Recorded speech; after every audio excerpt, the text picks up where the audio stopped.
Maïder Beotigui, je suis née en 71 à Bardos. Donc je suis née dans une famille d'agriculteurs. J'ai vécu sur une ferme. J'ai fait un parcours de maîtrise de chimie, de spécialisation en assurance qualité. Avec mon mari, on est resté qu'un an à l'extérieur du fait de son travail. On est revenu ici. On s'est installé à Bardos. J'ai donc changé de métier. Je travaille pour une assurance. Puis on voulait construire une famille, avoir des enfants. Et depuis, on a 2 filles, une de 21 ans et une de 17 ans. En 2001, Monsieur le maire m'avait proposé de rejoindre son équipe municipale. En 2008, j'ai été première adjointe à la commune et en 2014 à la présidence de la communauté de communes du Pays de Bidache. Est arrivée la fusion des intercos qui fait que nous sommes aujourd'hui qu'un à l'échelle du Pays Basque et j'ai eu la chance d'être réélue dans le conseil exécutif de cette agglomération Pays Basque. Vous vous souvenez de vos premiers pas d'élu ? Oui, je m'en souviens parce que c'est vrai que c'est un peu une inconnue. J'avais 30 ans. Je me souviens qu'avec 2 autres homologues féminines, on s'était attachés et intéressés, on va dire, à des sujets peut-être de filles.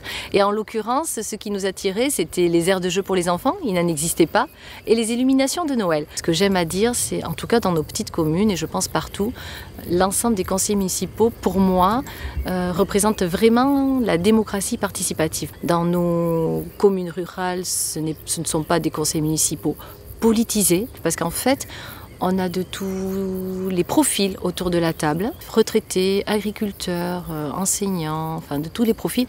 Et je trouve que finalement, ça permet d'avoir un vrai débat avec des gens du territoire qui aiment leur territoire et qui de toute façon ont envie de défendre les projets pour la commune. Le président Jean-René Etchegaray m'a demandé de porter la délégation des ressources humaines. J'ai sans doute eu un temps d'arrêt parce que je ne savais pas si j'aurais la carrure de porter cette mission-là, mais ce que je peux dire aujourd'hui, c'est que j'ai très vite basculé dans le challenge qui rentrait dans mes tripes, parce qu'il n'y a pas d'agglomération, de projet ou de service sans humains. On dépasse les 1000 agents actuellement, et ce sont eux qui font le portage de ces services et la construction des projets de l'agglomération.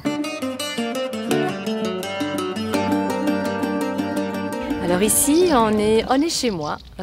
On a ici derrière notre maison que l'on a construite avec mon mari, à côté d'une vigne familiale. Je suis native des hauteurs de la colline de la Batte. Comment vous êtes perçue, vous, en tant qu'élu ? Qu'est-ce qu'elles vous disent, vos équipes ? Peut-être que je ne me décourage pas et que j'essaye de donner du courage. Ce que je dis souvent, c'est allez, on a avancé, on n'a jamais été aussi près, même si ça fait 4 ans qu'on a commencé, mais le but, on le voit se rapprocher. C'est que même un élu ne peut rien faire sans ses équipes techniques. C'est un véritable duo et je crois que c'est ce qui me plaît.